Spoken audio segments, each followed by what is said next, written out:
Assalamualaikum warahmatullahi wabarakatuh. Halo teman-teman, perkenalkan nama saya Kansa Salsabila Putri dengan NIM 1908302116 dari jurusan Komunikasi dan Penyiaran Islam 4C IAIN Syekh Nurjati Cirebon.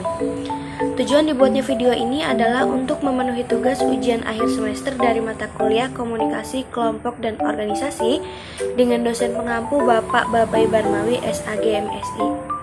Dan materi yang akan saya sampaikan pada hari ini adalah mengenai jenis dan macam komunikasi kelompok. Langsung saja yuk. Nah, kali ini aku mau ngejelasin jenis dan macam dari komunikasi kelompok.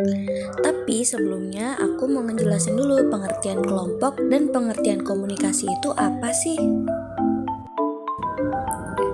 Kelompok adalah sekumpulan orang yang mempunyai tujuan bersama yang berinteraksi satu sama lain untuk mencapai tujuan bersama, mengenal satu sama lainnya, dan memandang mereka sebagai bagian dari kelompok. Kelompok ini misalnya adalah keluarga, kelompok diskusi, kelompok pemecahan masalah, atau suatu komite yang tengah berpendapat untuk mengambil suatu keputusan. Sedangkan komunikasi kelompok Walgito terdiri dari dua kata, yaitu komunikasi dan kelompok. Komunikasi dalam bahasa Inggris communication berasal dari kata Latin communicatio dan bersumber dari kata komunis yang berarti sama, yakni maksudnya menyamakan suatu makna. Sedangkan kelompok dapat dipandang dari segi persepsi, motivasi dan tujuan, interdependensi, dan juga dari segi interaksi. Berarti komunikasi kelompok adalah menyamakan suatu makna di dalam suatu kelompok. Kelompok membutuhkan komunikasi untuk menunjang kekompakan dalam suatu kelompok. Kenapa komunikasi kelompok penting di dalam kehidupan manusia? Hal ini dikarenakan kelompok merupakan bagian yang tidak dapat dilepaskan dari aktivitas sehari-hari kita. Di samping itu, kelompok memungkinkan kita dapat berbagi informasi, pengalaman, pengetahuan kita dengan anggota lainnya. Oke, sekarang kita masuk ke macam-macam kelompok. Macam-macam kelompok yang pertama adalah kelompok sosial berdasarkan pada ada tidaknya organisasi hubungan sosial antara kelompok dan kesadaran. Di antaranya, yang pertama, kelompok statis adalah kelompok yang bukan organisasi, tidak dapat dihubungkan sosial dan kesadaran jenis di antara individu dalam kelompok tersebut. Contohnya, kelompok penduduk anak dan remaja usia 5 sampai dengan 19 tahun di sebuah desa. Kemudian yang kedua adalah kelompok kemasyarakatan, adalah kelompok yang di dalamnya terdapat persamaan tetapi tidak mempunyai organisasi dan hubungan sosial di antara anggotanya. Yang ketiga adalah kelompok sosial, yaitu kelompok yang anggotanya mempunyai kesadaran jenis serta berhubungan satu sama lain akan tetapi tidak terikat dalam suatu ikatan organisasi. Contohnya pertemuan, ikatan alumni, dan organisasi mahasiswa. Yang keempat adalah kelompok asosiasi, yaitu kelompok yang anggotanya mempunyai kesadaran jenis dan persamaan kepentingan serta kepentingan bersama. Contohnya negara, universitas, dan perusahaan-perusahaan tertentu.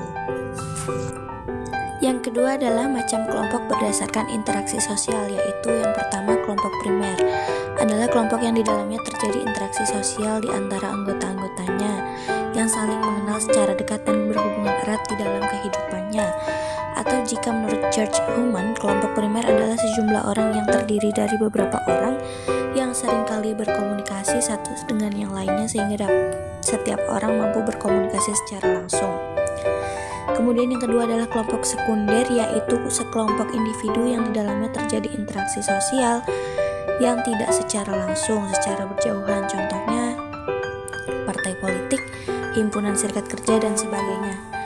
Yang ketiga adalah kelompok formal, yaitu kelompok yang di dalamnya terdapat peraturan seperti anggaran dasar, anggaran rumah tangga, dan biasanya disebut ADART. Kelompok ini mempunyai peranan pembagian kerja yang jelas dan terstruktur, contohnya organisasi mahasiswa, organisasi kepemerintahan, perusahaan, dan lain sebagainya.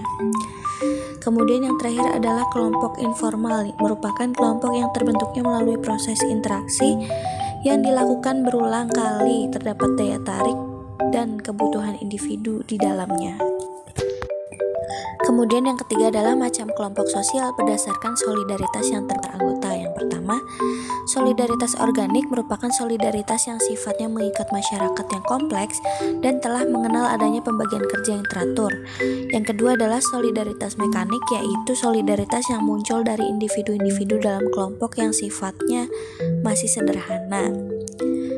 Kemudian yang keempat adalah macam kelompok sosial berdasarkan ikatan dan kelompok, yaitu yang pertama adalah paguyuban. Paguyuban adalah Gemeinschaft. Ini adalah kelompok sosial yang terdapat ikatan erat, intim dan harmonis antar anggotanya.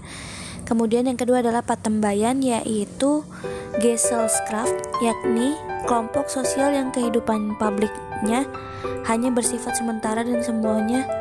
Bentuk kelompok ini lebih sering terdapat dalam hubungan atau ikatan perjanjian berdasarkan pada ikatan timbal balik. Contohnya, ikatan antar pedagang, organisasi dalam sebuah industri maupun pabrik. Yang kelima adalah macam kelompok sosial berdasarkan identifikasi diri, yaitu yang pertama adalah in-group, merupakan kelompok sosial dengan anggota individu yang mengidentifikasikan dirinya dengan kelompok sosialnya. Sifat-sifat in-group umumnya berdasarkan adanya faktor rasa simpati dan selalu mempunyai perasaan yang dekat dengan anggota dalam kelompok, contohnya sekumpulan guru. Yang kedua adalah out-group, yaitu merupakan kelompok sosial yang oleh individu di dalamnya diartikan sebagai lawan in-group. Sifatnya out-group ini umumnya selalu ditandai dengan adanya sifat kelainan yang berwujud antagonisme dan antipati, sehingga terdapat kaitan erat dengan istilah kami, kita, dan mereka.